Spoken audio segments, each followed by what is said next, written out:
Deuteronomy chapter 26.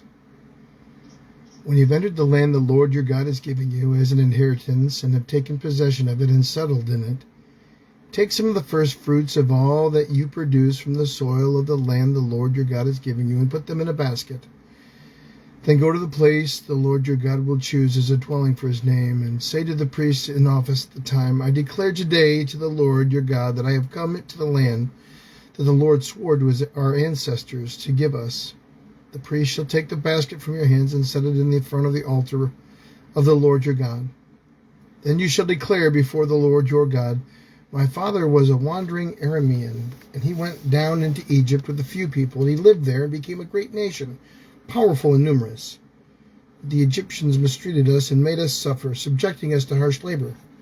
Then we cried out to the Lord, the God of our ancestors, and the Lord heard our voice and saw our misery, toil, and oppression. So the Lord brought us out of Egypt with his mighty hand and outstretched arm, with great terror and with signs and wonders. He brought us to this place and gave us this land, a land flowing with milk and honey. And now I bring the first fruits of the soil that you, Lord, have given me. Place the basket before the Lord your God and bow down before him.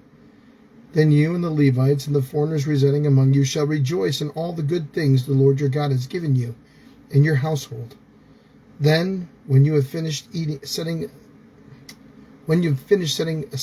aside a tenth of all your produce in the third year, the year of the tithe, you shall give it to the Levite, the foreigner, the fatherless, and the widow, so that they may eat in your towns and be satisfied.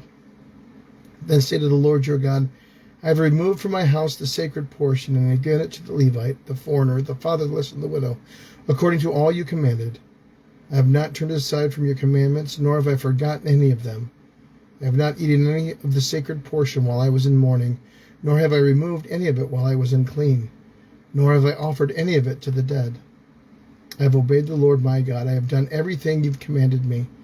Look down from heaven, your holy dwelling place, and bless your people Israel, in the land you have given us as promised on oath to our ancestors, a land flowing with milk and honey.